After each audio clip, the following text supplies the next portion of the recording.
Message. ठीक है, आज का हमारा टॉपिक क्या होगा? Relative message. सबसे पहले बच्चों मैं एटम की बात करता हूं।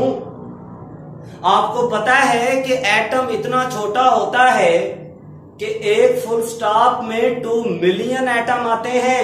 एमएल ऐसी बात है? Very good. एक फुल स्टॉप में 2 मिलियन एटम आते हैं। 2 million atoms can be packed in a full stop. तो फिर 1 मिलियन 10 लाख के बराबर होता है। तो एक फुल स्टॉप में फिर 20 लाख एटम आते हैं। कितने आते हैं जी?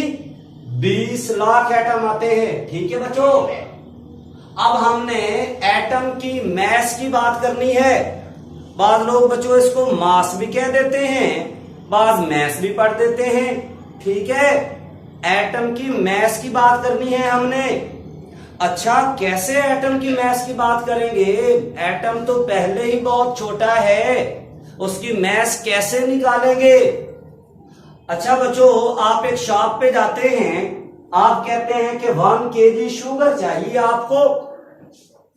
तो 1 kg शुगर जब आपको वो देता है तो साथ वो कंपैरिजन नहीं करता। 1 kg साथ वो कंपैरिजन करता है। एक साइड पे 1 kg रखता है और साथ दूसरी साइड पे शुगर आपको वेट करके देता है। ऐसा है या नहीं? तो बिल्कुल बच्चों, जब आपने एटम की मैस फाइंड करनी है तो कोई ना कोई तो स्टैंडर्ड होना चाहिए ना हमारे पास। तो बच्चों 19वीं सेंचुरी में ये जो साइंसदान थे, इन्होंने हाइड्रोजन को स्टैंडर्ड माना। हाइड्रोजन सबसे लाइटर एलिमेंट है और इसकी मैस कितनी है बच्चों? 1 होती है। इसकी मैस 1 होती है। तो उन्होंने कहा इस तरह करते हैं कि हाइड्रोजन के साथ कंपैरिजन कर लेते हैं। हाइड्रोजन के साथ क्या कर लेते हैं जी? कंपैरिजन कर लेते हैं। तो फिर क्या हुआ? हाइड्रोजन की मैस तो 1 है। आपने किसी भी एलिमेंट, ये पुरानी बात कर रहा हूं, ओल्ड डेफिनेशन है बच्चों मैस की, एटॉमिक मैस की। आप जिस एलिमेंट का मैस फाइंड करना चाहते हैं, ये 19वीं सेंचुरी की बात कर रहा हूं, उसका कंपैरिजन करें हाइड्रोजन की मैस के साथ। तो आप सुन लो, आप जिस एलिमेंट के एटम की मैस को फाइंड करना चाहते हैं उसका कंपैरिजन किसके साथ करें? हाइड्रोजन के साथ। अब मैं ओल्ड डेफिनेशन पहले बोलूंगा। The mass of an atom of an element as compared to the mass of hydrogen atom taken as 1। के किसी एलिमेंट के एटम की अगर आपने मैस निकालनी है तो पुरानी डेफिनेशन के मुताबिक, 19वीं सेंचुरी के मुताबिक क्या था कि हाइड्रोजन के एटम की मैस के साथ उसका कंपैरिजन कर दिया जाए। ठीक है बच्चों? अच्छा, ये सिलसिला चलता रहा। 1961 में साइंसदानों ने कहा कि अब छोड़ दें हाइड्रोजन को। फिर उन्होंने कार्बन को स्टैंडर्ड माना। 19वीं सेंचुरी में हाइड्रोजन स्टैंडर्ड थी, फिर उन्होंने 1961 में कार्बन को स्टैंडर्ड माना। ठीक है बच्चों, कार्बन को क्यों स्टैंडर्ड माना गया? मेरा क्वेश्चन ये है, हाइड्रोजन को क्यों छोड़ा गया? कार्बन को क्यों स्टैंडर्ड माना गया? अब्दुल्ला, आवाज आ रही मेरी? Very good. मेरा क्वेश्चन ये है कि पहले तो बच्चों, ठीक है, एटॉमिक मैस फाइंड करने के लिए रिलेटिव मैस फाइंड करने, रिलेटिव मैस का मतलब होता है कंपैरिजन कर रहे हैं दो चीजों का। रिलेटिव मोशन नहीं आपने पढ़ा फिजिक्स में? आइंस्टाइन की थ्योरी भी आप पढ़ेंगे, थ्योरी ऑफ रिलेटिविटी। ठीक है, कंपैरिजन किया जाता है। मेरा क्वेश्चन ये है बच्चों, उन्होंने हाइड्रोजन को क्यों छोड़ा, कार्बन को क्यों स्टैंडर्ड माना? रीजन क्या है? एमसीक्यू से लेक्चर शुरू कर रहा हूं, अहमद एक्टिव रहे। मेरा क्वेश्चन ये है कि हाइड्रोजन को क्यों छोड़ा गया, कार्बन को क्यों उन्होंने स्टैंडर्ड माना 1961 में? Alpha option, abundance of carbon. बच्चों कार्बन की अबेंडेंस जो है ज्यादा होती है, हाइड्रोजन की एबंडेंस कम होती है। बात की समझ आई नहीं आई? कार्बन की एबंडेंस ज्यादा है, हाइड्रोजन की कम है। सूरज में हाइड्रोजन 90% पाई जाती है एटॉमिक फॉर्म में, यहां हाइड्रोजन जो है मॉलिक्यूलर फॉर्म में है और कम क्वांटिटी में है। बात की समझ आई है? तो एक तो कार्बन की एबंडेंस ज्यादा होती है। आप देखें बच्चों, ऑर्गेनिक कंपाउंड्स कितने हैं, हर तरफ कार्बन ही कार्बन नजर आती है। तो एक तो उन्होंने ये देखा भाई, साइंसदान मिलके बैठे, सर जोड़े उन्होंने, भाई अब कार्बन को स्टैंडर्ड मानते हैं। तो रीजन क्या थी? पहली रीजन ये है कि सर कार्बन की एबंडेंस ज्यादा है, हाइड्रोजन की कम होती है। कंसेप्ट क्लियर हुआ है कि नहीं हुआ? बोलिए। Very good. दूसरा ये है बच्चों, हाइड्रोजन की जो मैस थी 1.008 थी, पॉइंट में आ रही थी। लेकिन जो कार्बन की मैस है वो चेक कीजिए, एग्जैक्ट 12 है। एग्जैक्ट क्या है बच्चों? एग्जैक्ट 12 नहीं नजर आ रही? यस। अब बच्चे के जहन में क्वेश्चन जाना चाहिए और आपको पूछना भी चाहिए कि सर कार्बन के तो 3 आइसोटोप्स होते हैं। जीसीयू अब्दुल्ला वर्क एक्टिव रहे। कार्बन के 3 आइसोटोप्स होते हैं, आपको पता होना चाहिए कौन कौन से, C12 एंड 6, C13 एंड 6 और C14 एंड 6। एग्री करते हैं ना कार्बन के लिए आइसोटोप्स हैं? बोलिए अब्दुल्ला। ऐसा ही है ना? ये 3 आइसोटोप्स हैं, लेकिन उन्होंने इसको पकड़ लिया, इनको छोड़ दिया। लेकिन सुन लो, वेरी इंपॉर्टेंट पॉइंट होगा, जब कार्बन को उन्होंने स्टैंडर्ड माना ना, बहुत इंपॉर्टेंट इंफॉर्मेशन दे रहा हूं, जब कार्बन को उन्होंने स्टैंडर्ड माना कि अब कार्बन के साथ कंपैरिजन किया जाए, उस वक्त सिर्फ ये मौजूद था, ये दोनों नहीं थे। अब्दुल्ला कंसेप्ट क्लियर हुआ है कि नहीं हुआ? उस वक्त सिर्फ ये था, ये दोनों बाद में हुए थे डिस्कवर। चलिए जी, अगर स्टूडेंट जिद कर जाता है कि सर ये भी थे, स्टूडेंट कहता है नहीं सर ये तीनों थे, मैं कहता हूं उस वक्त सिर्फ ये था, ये बाद में, बढ़िया हम बात कर रहा हूं।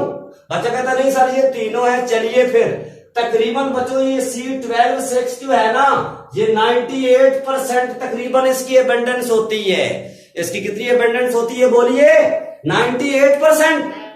तो इसका मतलब है ये जो C13 और ये C14 है, ये तो न होने के बराबर है।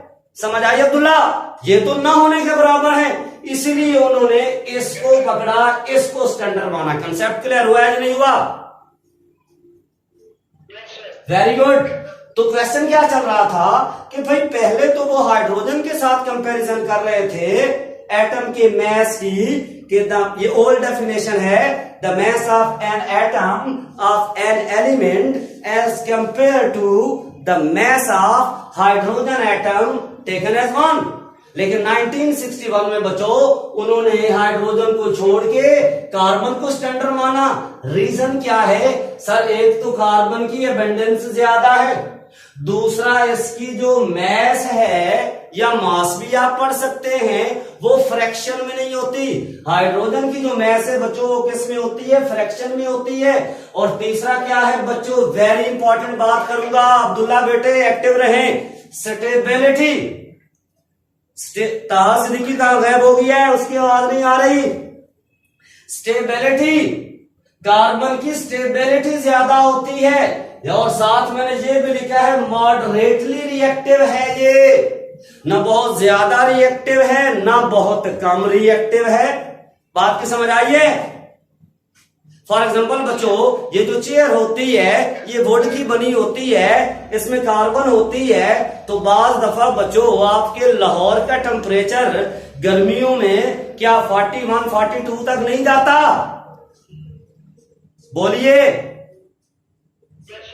तो कभी ऐसा हुआ है अहमद भट्ट, क्या आप जिस चेयर पे बैठे हो 40 सेंटीग्रेड टेम्परेचर हो, वो चेयर मेल्ट हो जाए? ऐसा तो कभी नहीं हुआ। बोलिए। तो क्यों? उसमें कार्बन है। कार्बन की स्टेबिलिटी क्या है बोलिए? ज्यादा है। कार्बन की स्टेबिलिटी क्या है बच्चों, ज्यादा है। ये मॉडरेटली रिएक्टिव है, ना बहुत ज्यादा रिएक्टिव है ना बहुत कम रिएक्टिव है। तो delta all of this question बना है या नहीं बना कि जी हाइड्रोजन को क्यों छोड़ा गया, कार्बन को क्यों स्टैंडर्ड माना गया, सर इसकी रिलेटिव अबंडेंस ज्यादा है, इसकी फ्रैक्शन में मैस नहीं होती, इसकी स्टेबिलिटी ज्यादा है, ये मॉडरेटली रिएक्टिव है। Delta all of this concept clear हुआ है या नहीं? यस। नेक्स्ट चलते हैं बच्चों, वेरी वेरी इंपॉर्टेंट, ये शॉर्ट क्वेश्चन बन रहा है, शॉर्ट क्वेश्चन। मैं कहता हूं ये याद रख ले बच्चों, जो एटम की मैस होती है ना, मैस ये AMU में फाइंड की जाती है। किसमें? एटम होता ही बड़ा छोटा है, AMU में फाइंड की जाती है। तो ओल्ड डेफिनेशन तो ये थी, the mass of an atom of an element as compared to the mass of hydrogen atom taken as one. लेकिन जब कार्बन आ गई तो कार्बन की मैस 12 थी। तो अब न्यू डेफिनेशन बोलने जा रहा हूं। अब न्यू डेफिनेशन है, the mass of an atom of an element as compared to the mass of carbon atom taken as 12। ठीक है, कंसेप्ट क्लियर हुआ है कि नहीं? ये न्यू डेफिनेशन है। और एटम की जो मैस है बच्चों वो AMU में फाइंड की जाती है, एटॉमिक मैस यूनिट। और याद रख लो बच्चों, 1 AMU जो होता है ये होता है 1 AMU जो बच्चों हमारे पास है, 1 AMU is equal to 1/12 mass of C12, 1/12 mass of C12, 1/12 mass of C12। ये बात याद रख ले। लो भी बच्चों नेक्स्ट चलते हैं जी, वेरी इंपॉर्टेंट शॉर्ट क्वेश्चन है बच्चों। मैं कहता हूं 1 mole of carbon, 1 mole of carbon, 1 mole of carbon. अच्छा बच्चों, जहां पर भी मोल की बात आए, मैं कहता हूं 1 मोल ऑफ सोडियम, तो सोडियम की मैस कितनी होती है? 23 gram. Yes sir, 1 mole of sodium is equal to 23 gram. 1 mole of sodium is equal to 23 gram. बात की समझ आई नहीं आई? अब मैं कहता हूं 1 मोल ऑफ कार्बन, तो कार्बन की एक मोल की जो मैस है वो है बच्चों 12 ग्राम। ठीक है, ये इसकी मोलर मैस है। 1 मोल ऑफ कार्बन की मैस कितनी है? 12 ग्राम। 1 मोल ऑफ कार्बन की जो मैस है 12 ग्राम। मेरा क्वेश्चन ये है, mass of 1 atom of carbon. बात की समझ आई है? सवाल की समझ आई है? बोले बोले भाई, शाबाश। 1 मोल ऑफ कार्बन 12 ग्राम है। याद रख लो, जब भी 1 मोल की बात आएगी साथ एवोगैड्रो नंबर लगेगा। अब्दुल्ला ऐसा है या नहीं? बोले बोले भाई, जब भी 1 मोल की बात आएगी साथ एवोगैड्रो नंबर जरूर लगेगा। तो देखिए बच्चों, मेरा क्वेश्चन था कि 1 मोल ऑफ कार्बन 12 ग्राम है। आप एक एटम की मैस निकालिए, कार्बन के एक एटम की मैस निकालिए। अब देखो, मैंने तो कहा है जब 1 मोल आएगा एवोगैड्रो नंबर लगेगा। तो देखिए 1N यानी कि 1 mole of carbon is equal to 6.022 multiply by 10⁻23 atoms. ऐसा है कि नहीं? बोलिए, 1 मोल कार्बन में इतने एटम्स होते हैं। तो मैं लिख सकता हूं फिर 6.022 multiply by 10⁻23 atoms of carbon. कि अगर 1 मोल में इतने एटम्स हैं कार्बन के, और ये जो इतने एटम्स हैं इनकी कुछ मैस भी तो होगी अब्दुल्ला। बोले भाई, यस सर, इसकी कुछ मैस होगी। कितनी मैस है जी इसकी? 12 ग्राम। कितनी मैस है बच्चों? 12 gram. 1 mole of carbon is equal to इतने एटम्स। तो इतने एटम जो है इनकी मैस तो होनी चाहिए। इतने atoms 1 mole of carbon is equal to 6.022 multiply by 10⁻23 atoms. इतने एटम्स की मास होती है 12 gram. 6.022 multiply by 10⁻23 atoms of carbon, इनकी जो मास है, वेट है, वो 12 ग्राम है। हमने तो एक एटम कार्बन के एक एटम की मास फाइंड करनी है। तो देखिए जरा फिर बच्चों, ये 1 एटम ऑफ कार्बन ये इधर मल्टीप्लाई हो रहा है तो इधर आके डिवाइड नहीं हो जाएगा? बोले यस।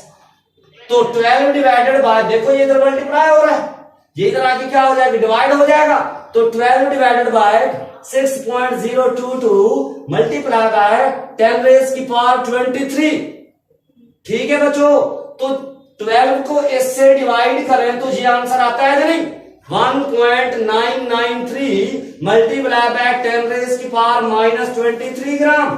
12 को इससे डिवाइड करें, ये आंसर, ये ऊपर जाएगा तो -23 बना या नहीं बना? बोलिए। तो रिजल्ट क्या निकला बच्चों? एक एटम कार्बन का जो होता है उसकी इतनी मास होती है, और 1 मोल कार्बन का हो तो इतनी मास। एमत क्लियर हुआ कंसेप्ट? बहुत इंपॉर्टेंट बात मैंने बोली है। अब्दुल्ला, सूफी, ताहा से दिखी? अच्छा, तो बच्चों 1 मोल ऑफ कार्बन जो है उसमें इतने एटम्स होते हैं, और 1 मोल ऑफ कार्बन की जो मास है वो 12 ग्राम होती है, लेकिन एक कार्बन एटम की जो मास है बच्चों इतनी होती है। कंसेप्ट क्लियर हुआ है या नहीं? शाबाश। अब एमसीक्यू आ रहा है बच्चों, मैं कहता हूं alpha option 1 AMU is equal to 1/12 mass of C12। बिल्कुल अभी आपको मैंने बताया है, एटॉमिक मास यूनिट इसे कहते हैं। ये शॉर्ट क्वेश्चन भी आ जाता है फर्स्ट ईयर में। Define 1 AMU, define 1 AMU, define 1 AMU। तो 1 AMU is equal to 1/12 mass of C12। ठीक है बच्चों। Beta option 1 atom of carbon, GCU Abdullah 1 atom of carbon, ये तो अभी निकाला है। Yes sir, 1 atom of carbon की मास इतनी है 1.993 मल्टीप्लाई बाय 10⁻⁻23 ग्राम। ये भी ठीक है, बात की समझ आई या नहीं आई? चार्ली ऑप्शन है बच्चों, मास ऑफ एन एटम। एटम की मास एक और तरीके से भी निकाली जाती है। अभी आपने कार्बन के एक एटम की मास ये निकाली है, बोलिए यस, बिल्कुल यही निकाली है। इसको बच्चों एटॉमिक मास के साथ मल्टीप्लाई कर दे एटम की, तो मास ऑफ एन एटम आ जाता है। जिस एटम की आप मास फाइंड करना चाहते हैं बच्चों ग्राम में, उसकी एटॉमिक मास को कार्बन की इस ग्राम वाली मास के साथ मल्टीप्लाई कर दें तो फिर भी मास ऑफ एटम आ जाती है जिसकी आप फाइंड करना चाहते हैं। क्वेश्चन अब मेरा ये बन रहा है कि which of the following is correct. तो delta all of these. Agree करते हैं या नहीं करते? बोलिए शाबाश, एग्री करते हैं या नहीं? ये क्लियर हुआ है या नहीं ये हिस्सा? अच्छा, अब चलते हैं बच्चों रिलेटिव मैसेज की टाइप्स। और से देखना, AR relative atomic mass, IR relative isotopic mass, MR relative molecular mass, FR relative formula mass, FR relative formula mass. अच्छा, कार्बन को ध्यान में रखना है। अब कार्बन स्टैंडर्ड है, मैंने बता दिया है कार्बन को क्यों स्टैंडर्ड माना गया है। डिफाइन रिलेटिव एटॉमिक मास, क्या बोलेंगे आप? The mass of an atom. भाई एटॉमिक मास की बात आई है तो एटम की बात करनी है। The mass of an atom of an element as compared to the mass of carbon, as compared to the mass of C12, उसे क्या कहते हैं? Relative atomic mass. हाइड्रोजन की इतनी होती है बच्चों 1.00799 AMU, एग्जैक्ट मास मैंने लिखी है। ऑक्सीजन की बच्चों 15.9994 AMU होती है। तो रिलेटिव एटॉमिक मास क्लियर हुआ है या नहीं हुआ? The mass of an atom of an element as compared to the mass of carbon 12। ऐसा ही है। अच्छा, नेक्स्ट चलते हैं, रिलेटिव आइसोटोपिक मैस। आइसोटोप तो पढ़ा है ना आपने, आगे आ रही आइसोटोप की बातें बच्चों, आगे आइसोटोप की बातें आ रही हैं। तो रिलेटिव आइसोटोपिक मैस क्या होती है? किसी एटम की ये जो आइसोटोप्स होते हैं उसकी मैस को कार्बन 12 के साथ कंपैरिजन कर लिया जाए तो वो क्या आता है? Relative isotopic mass. और क्लोरीन के दो आइसोटोप्स होते हैं जो कि मैंने लिखे हैं 35 and 37, relative molecular mass. Next क्या है बच्चों? किसी मॉलिक्यूल की जो मैस है जिसको हम कार्बन 12 के साथ कंपेयर करके निकालते हैं उसको क्या कहते हैं? फिर रिलेटिव मॉलिक्यूलर मैस कहते हैं कि नहीं कहते? बोलिए। अच्छा, H2 बच्चों मॉलिक्यूल होता है, एक HO वो तो एटम है, एक हाइड्रोजन हो उसकी मैस है 1.008।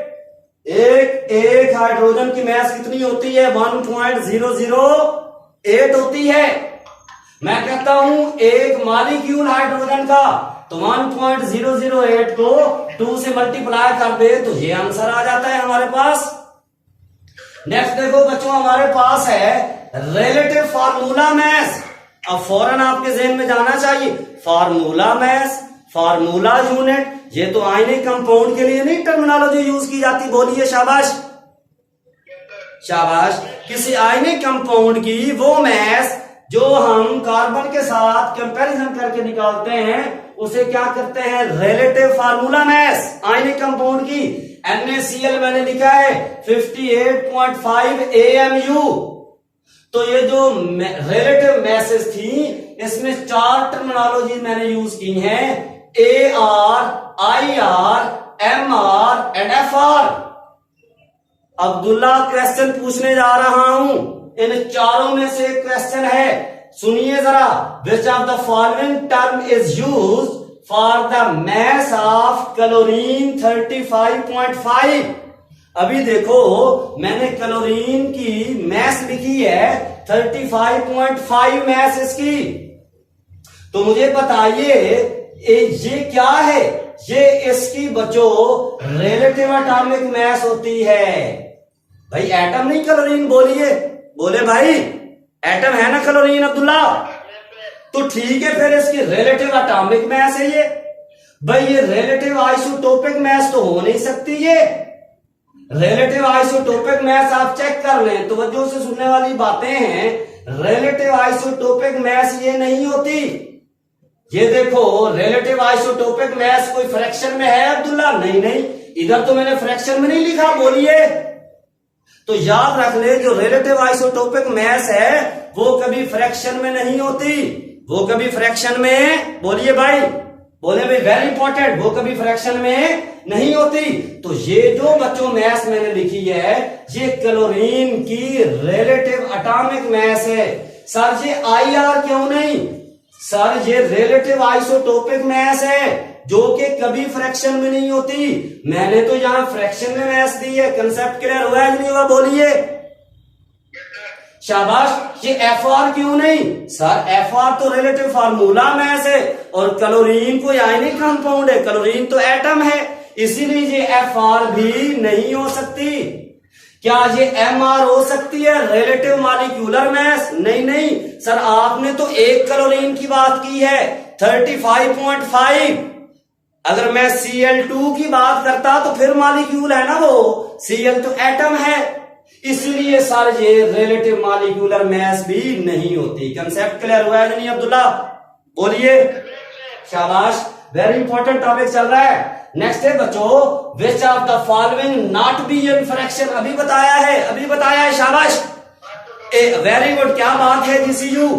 AR रिलेटिव एटॉमिक मैस हो सकती है फ्रैक्शन में, MR रिलेटिव मॉलिक्यूलर मैस हो सकती है फ्रैक्शन में, FR रिलेटिव फार्मूला मैस हो सकती है फ्रैक्शन में। याद रख लो बच्चों, याद रख लें, relative isotopic mass can never be in fraction. Concept clear हुआ है कि नहीं हुआ?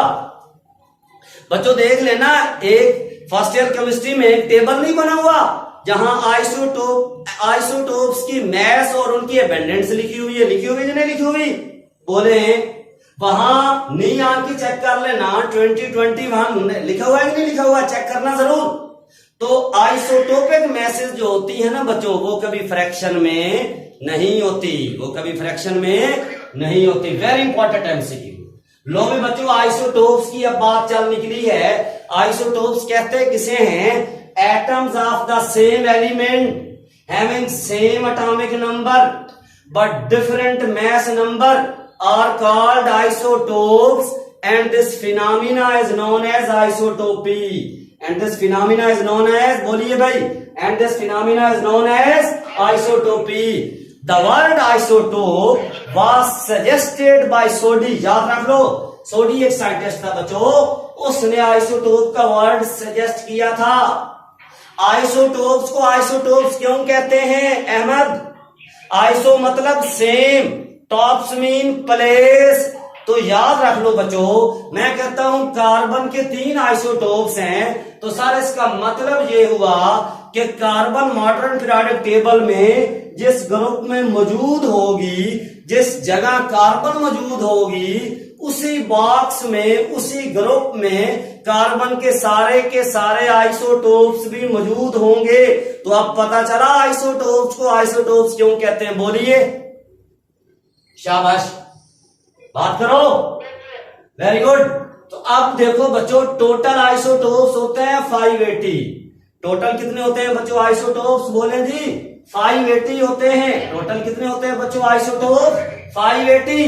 इनको मजीद मैं आगे कैटेगराइज कर रहा हूं। इसकी मजीद टाइप्स आर्टिफिशियल और नेचुरल। आर्टिफिशियल वो होते हैं जो हमने बनाए हैं, नेचुरल वो होते हैं जो पहले ही मौजूद होते हैं। वैसे तो इस दुनिया में हमने क्या चीज बनाई है? अल्लाह की बनाई हुई चीजों को इस्तेमाल करके ही नई चीजें बना रहे हैं, बोलिए अब्दुल्ला। अल्लाह की बनाई हुई चीजों को इस्तेमाल करके नई चीजें बना रहे हैं। लेकिन फिर भी बच्चों, मैंने 580 टोटल आइसोटोप्स लिखे हैं, इनमें आर्टिफिशियल 300 हैं, नेचुरल कितने हैं बच्चों? 280 हैं। नेचुरल कितने हैं बोलिए? 280। तो 300 प्लस 280, तो फिर 580 बने या नहीं बने, बोले? बिल्कुल जी, फिर 580 बन गए। तो बच्चों आर्टिफिशियल कितने हैं?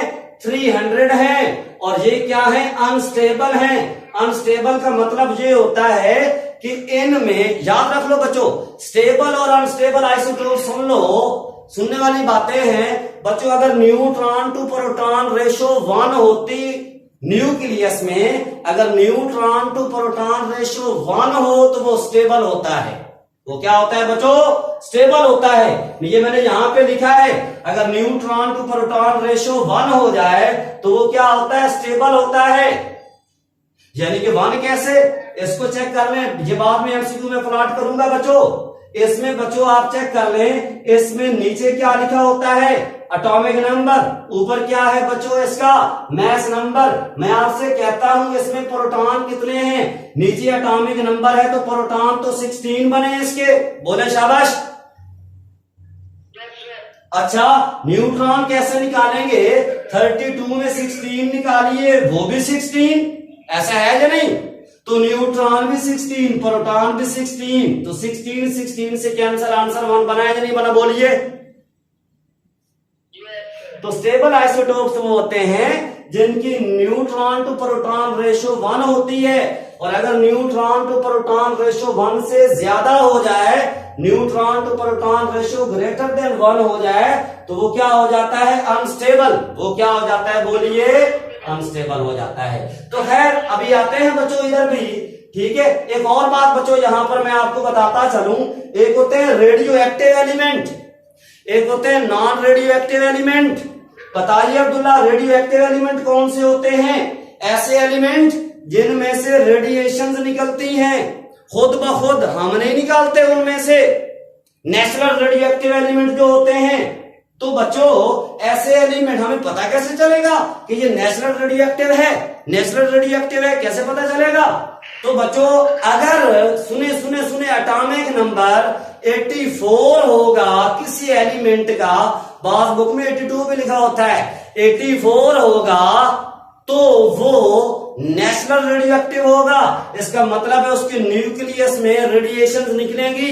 आपने फिजिक्स में भी पढ़ा है ना, अल्फा बीटा और गैमा रेस। बोलिए बोले भाई। यस बिल्कुल ठीक है, शाबाश ठीक है। तो रेडियो एक्टिव क्या होते हैं? जिनमें से रेडिएशन निकलती हैं और उनका एटॉमिक नंबर कितना होता है? 84 होता है। ठीक है बच्चों।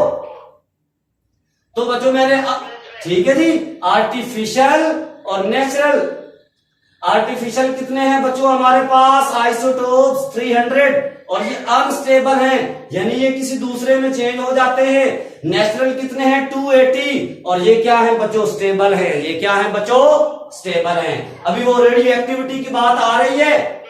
280 क्या है बच्चों? नेचुरल है, ये स्टेबल है। अब इन 280 में से 40 जो है वो रेडियो एक्टिव है। अब समझ आइए ना अहमद, रेडियो एक्टिव यानी कि इनमें से रेडिएशन निकलती है। बोलिए 280 में से नेचुरल 280 थे, इनमें से 40 क्या है? बोलिए रेडियो एक्टिव है। बाकी कितने बच गए? 280 में से 40 निकालिए, बाकी 240 बचे। तो ये जो 240 हैं ये नॉन रेडियो एक्टिव हैं। बन रहे हैं ना एमसीक्यू बेटे, बड़े खूबसूरत एमसीक्यू बन रहे हैं। टोटल कितने आइसोटोप्स हैं? बोलिए 580। आर्टिफिशियल कितने हैं? 300 और ये अनस्टेबल है। नेचुरल कितने हैं? 280 और ये क्या है? बोलिए स्टेबल है। इन 280 में से 40 क्या है? रेडियो एक्टिव है। 240 क्या है? नॉन रेडियो एक्टिव है। ये कंसेप्ट क्लियर हुआ है या नहीं? तो बच्चों ये जो 280 हैं इनमें से 40 रेडियो एक्टिव हैं, 240 क्या है? नॉन रेडियो एक्टिव है। इन 280 में से अब 126 ऐसे हैं जिनका मैस नंबर और एटॉमिक नंबर ऑड फॉर्म में होता है। कंसेप्ट क्लियर हुआ है ना? ऑड 1 3 5 7। बोलिए भाई। और इस 280 में से 154 ऐसे हैं जिनका मैस नंबर और एटॉमिक नंबर इवन फॉर्म में होता है। एमसीक्यू बन रहे हैं नहीं बन रहे एंटी टेस्ट के? शाबाश, कंसेप्ट क्लियर हुआ यहां तक? कोई प्रॉब्लम किसी किस्म का?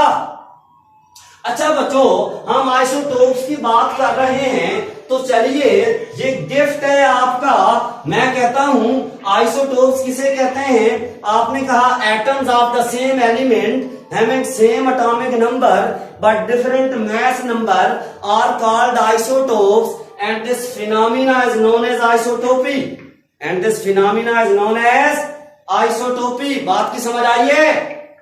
तो आइसोटोप्स में क्या क्या चीजें सेम होती हैं, क्या क्या चीजें डिफरेंट होती हैं, ये टेबल बड़ा इंपॉर्टेंट है बच्चों। ठीक है, देखो ना बच्चों एमसीक्यू बनता है कि नहीं बनता? इसको अल्फा ऑप्शन दे दे, इसको बीटा, इसको चार्ली, इसको डेल्टा, तो सारी बातें ठीक है। देखिए बच्चों आइसोटोप्स में प्रोटॉन की तादाद सेम, इलेक्ट्रॉन भी सेम होते हैं। आइसोटोप्स में प्रोटॉन की तादाद भी सेम और इलेक्ट्रॉन की तादाद भी क्या होती है बच्चों? सेम। मैं इधर आपको समझा देता हूं। फॉर एग्जांपल देखिए बच्चों H11 H21 ऐसा ही है। बोले बोले H31 ऐसा है कि नहीं? बोले हाइड्रोजन के 3 आइसोटोप्स मैंने लिखे हैं, protium, deuterium and tritium. And protium, deuterium and tritium. तो देख लो ये नीचे क्या लिखा होता है? Number of protons. ये क्या लिखा होता है? Number of protons. यही इलेक्ट्रॉन्स भी होते हैं। तो मैंने ये तीनों आइसोटोप्स हैं बच्चों ये वाले हाइड्रोजन के, तो इनमें तो इलेक्ट्रॉन की तादाद सेम नहीं चल रही बोले हैं, और प्रोटॉन भी यही होते हैं, प्रोटॉन की तादाद भी सेम नहीं चल रही। अब समझ आइए, सेम प्रोटॉन और सेम इलेक्ट्रॉन। बोले अब्दुल्ला? शाबाश। अभी मैंने क्या आपको बताया था कि आइसोटोप्स को आइसोटोप्स कहते क्यों हैं? आइसो का मतलब होता है सेम, टॉप्स का मतलब क्या होता है? प्लेस।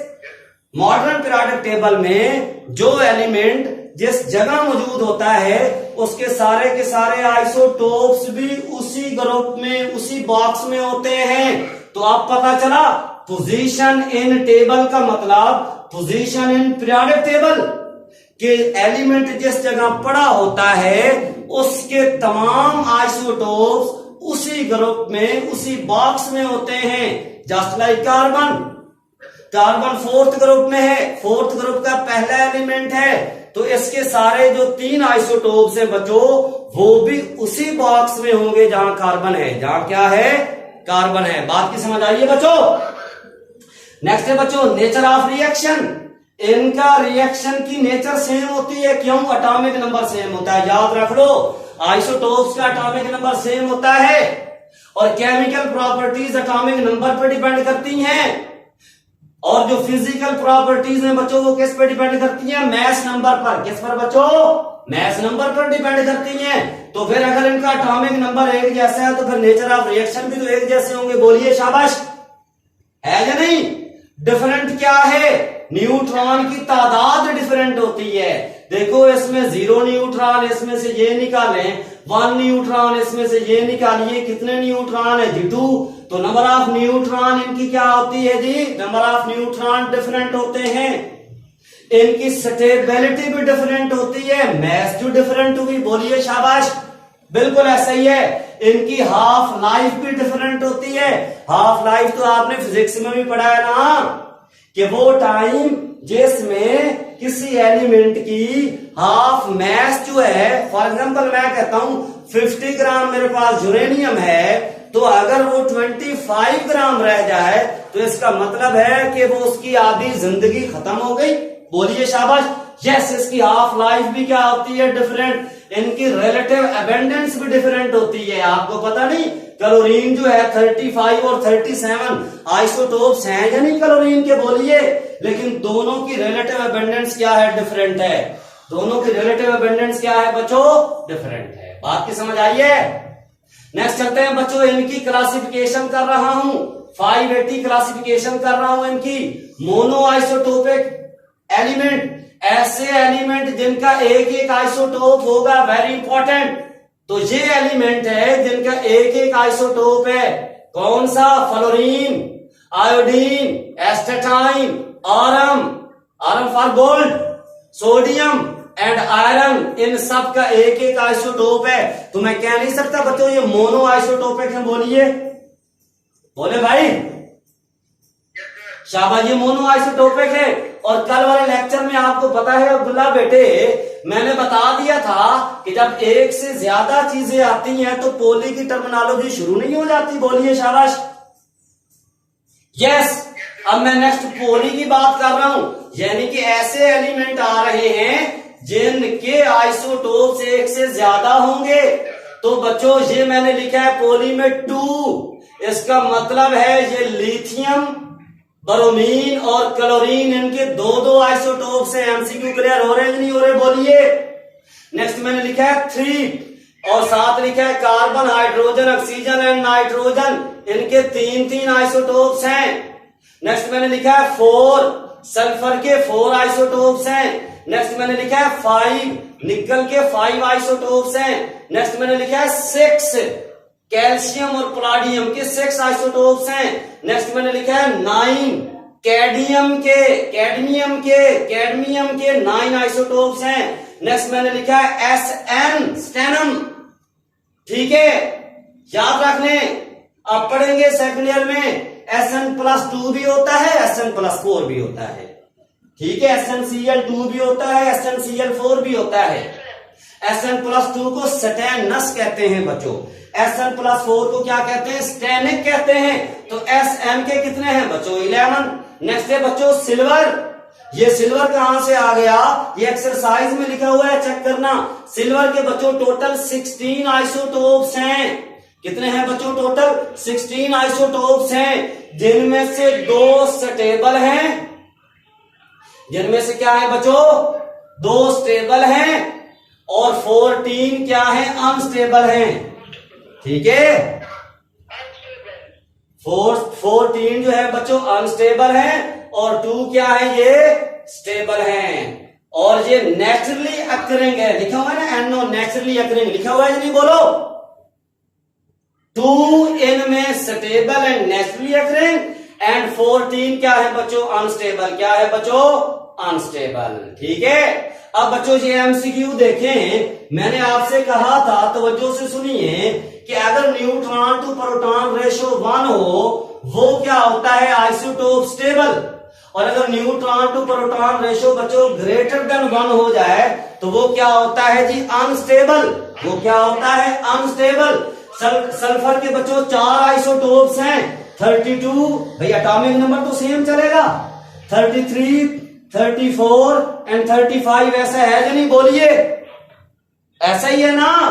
तो सल्फ देखिए बच्चों, अगर न्यूट्रॉन टू प्रोटॉन रेशियो 1 आ जाए तो वो स्टेबल होगा। इसमें 16 प्रोटॉन है, 32 में से 16 निकालिए, आंसर 16। न्यूट्रॉन भी 16 हो गए तो 16 डिवाइड बाय 16 आंसर 1 आया या नहीं? बोलिए, तो फिर ये स्टेबल है। इधर देखो बच्चों, ये 16 इसका क्या है कि प्रोटॉन है, और 33 में 16 निकालिए तो 17 नहीं बनता। इसका मतलब है 17 न्यूट्रॉन है, तो 17 को 16 पे डिवाइड करें, ये तो नहीं ना मान आता। बोलिए, हाँ ये बात है बच्चों, ये तो 1 से ज्यादा आ जाता है। इधर देखो 16 इसमें प्रोटॉन है, न्यूट्रॉन कितने होंगे? 34 में 16 निकालिए, कितने बनते हैं 34 में से 16? बोलिए, 18 बनते हैं या नहीं बनते? 18। तो बच्चों 18 को 16 पे डिवाइड करें, आंसर तो 1 से ज्यादा नहीं आ रहा। यस, ये भी अनस्टेबल, ये भी अनस्टेबल, ऐसा है या नहीं? और ये देखो 16 प्रोटॉन है, 35 में से 16 निकालिए, कितने आते हैं? 19 नहीं आते। तो 19 डिवाइड बाय 16, फिर भी आंसर ग्रेटर देन 1 आ रहा है। तो स्टेबल कौन सा बना? S32। कौन सा बना बच्चों? S32। लो भाई बच्चों, ये एक और इंपॉर्टेंट चीज आपको बता देता हूं, गिफ्ट है मेरा बच्चों, ओ मैम सी काफी। ये क्या बात है ओ मैम सी काफी? बच्चों जो अर्थ क्रस्ट की मैस होती है, अर्थ क्रस्ट की जो मैस होती है उसमें 50% इन एलिमेंट की कंट्रीब्यूशन होती है। अर्थ क्रस्ट की जो मैस होती है ना बच्चों, उनमें 50% इन 5 एलिमेंट की कंट्रीब्यूशन होती है। ओ मैम सी काफी, वेरी इंपॉर्टेंट, याद करने का गिफ्ट है। O for oxygen, M for magnesium. आज का गिफ्ट चल रहा है अहमद बट मैम, ये नहीं भूलेगा आपको, मेरा ख्याल है। क्या ख्याल है? अच्छा जी, ठीक है। तो magnesium, ma'am for magnesium, C for silicon, Ca for calcium, Fe for Fe। Clear हुआ है या नहीं हुआ? बोलिए शाबाश, शाबाश। तो ये 5 एलिमेंट ऐसे हैं जो कंट्रीब्यूट करते हैं 50% अर्थ क्रस्ट की जो मैस है इन 5 एलिमेंट पर मुश्तमिल होती है, इनकी 50% कंट्रीब्यूशन होती है। ठीक है बच्चों, कंसेप्ट क्लियर हुआ? ये नीचे ऊपर इनकी मैस नंबर लिखे हुए हैं, oxygen 16, atomic number 8, mass number 16, atomic number 8, magnesium mass number 24, atomic number 12, silicon mass number 28, atomic number 14, calcium mass number 40, atomic number 20, iron mass number 56, atomic number 26, और all of these. ठीक है बच्चों, तो ये 5 element हैं जो earth crust की mess में 50% कंट्रीब्यूशन करते हैं। लो भी बच्चों, ये एमसीक्यू है, विच of the following pair has similar number of isotopes. तो आपके सामने नहीं चल रहा, विच of the following pair has similar number of isotopes. तो चेक कर लें, कैल्शियम और पलाडियम जो है, कैल्शियम और पलाडियम जो है, देख लो। मजा आया एमसीक्यू का अहमद बट? बोले भाई, कैल्शियम और पलाडियम जो है इनके सेम है, 6 हैं। ठीक है बच्चों, कंसेप्ट क्लियर हो गया? Thank you very much. आज के लिए इतना ही काफी है। ठीक है बच्चों, समझ आ रहा है?